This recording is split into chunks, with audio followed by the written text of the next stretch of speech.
adalah gembalaku, takkan kekurangan aku. Ia membaringkan aku di padang berumput hijau. Saudara-saudari yang terkasih di dalam Kristus, selamat pagi. Salam jumpa lagi dalam Sabda Siap Saji. Kamis 12 Oktober 2023, hari biasa pekan ke-27. Marilah kita berdoa dalam nama Bapa, Putra dan Roh Kudus. Amin. Allah Bapa yang Maha Rahim, Engkau berkenan menerima kaum berdosa yang mendambakan keselamatan. Pakailah kami menjadi saluran belas kasih bagi setiap orang yang mengandalkan-Mu. Dengan pengantaran Tuhan kami Yesus Kristus, Putra-Mu yang hidup dan berkuasa, bersama Dikau dalam persatuan Roh Kudus, Allah sepanjang segala masa. Amin. Tuhan bersamamu Dan bersama Roh-Mu. Inilah Injil Yesus Kristus menurut Lukas. Dimuliakanlah Tuhan. Lukas bab 11 ayat 5 sampai dengan 13. Pada waktu itu, sesudah mengajar para murid berdoa, Yesus bersabda kepada mereka, "Jika di antara kalian ada yang tengah malam pergi ke rumah seorang sahabat dan berkata kepadanya, 'Saudara, pinjamilah aku 3 buah roti, sebab seorang sahabatku dalam perjalanan singgah di rumahku dan aku tidak mempunyai apa-apa untuk dihidangkan kepadanya.'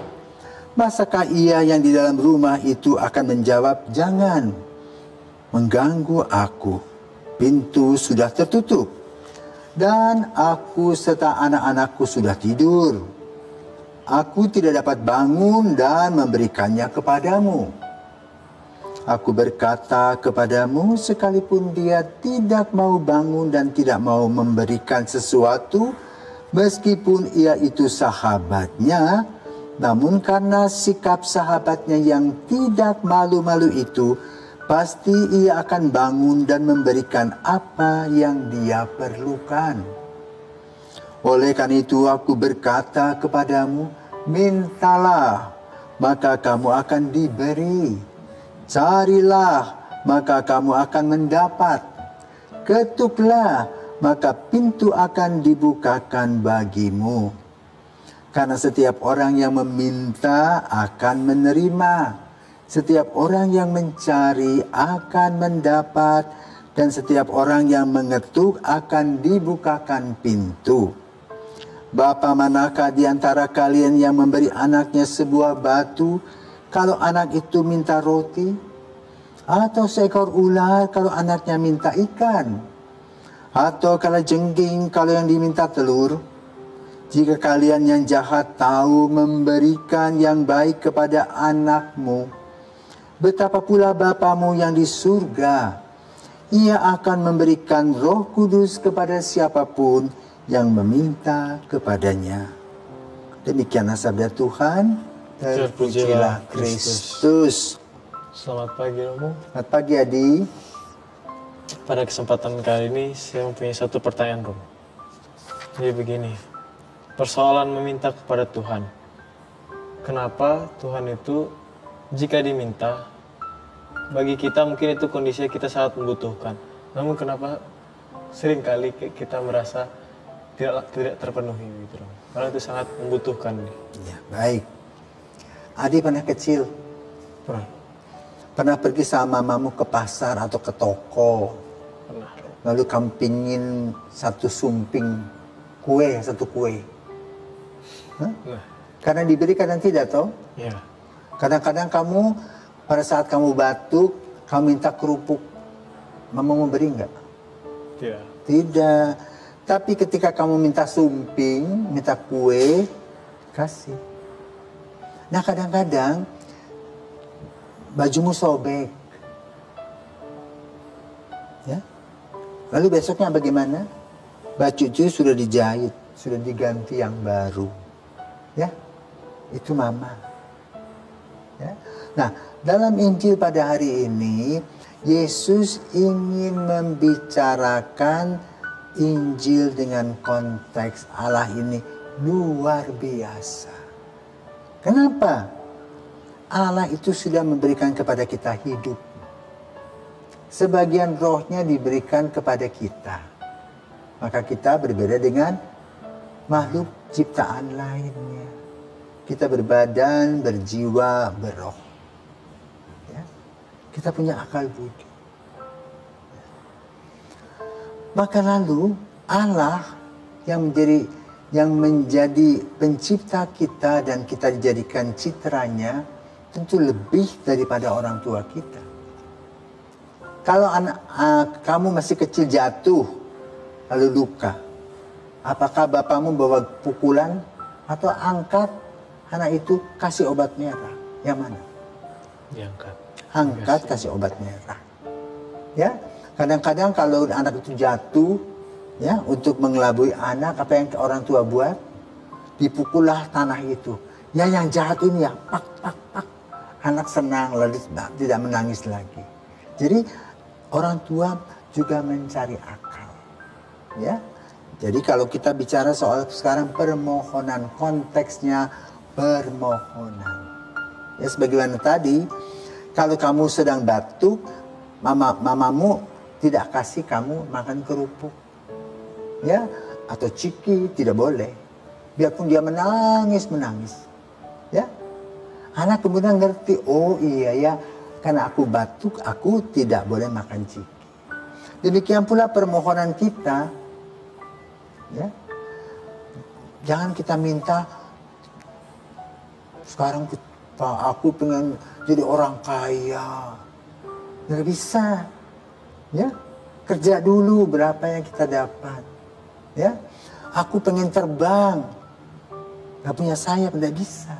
Jadi doa juga rasional.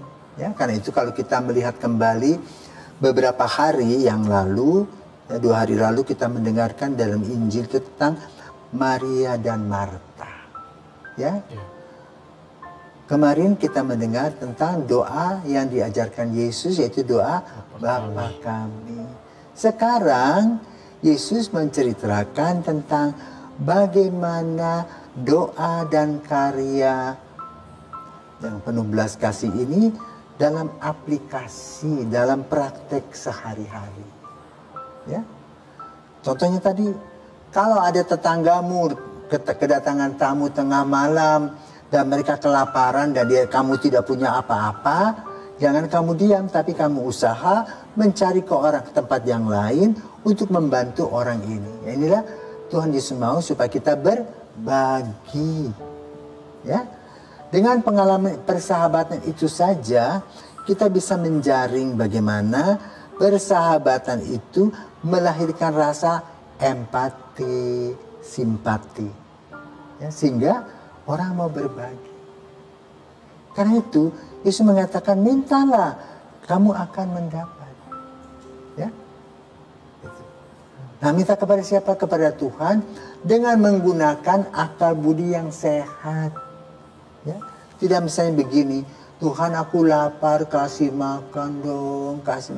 Kerja, diberikan akal sehat, diberikan tangan, diberikan kaki, diberikan sebuah niat, ayo kerja. Untuk mendapatkan rezeki itu. Bukan tinggal memberikan tangan, ada sesuatu.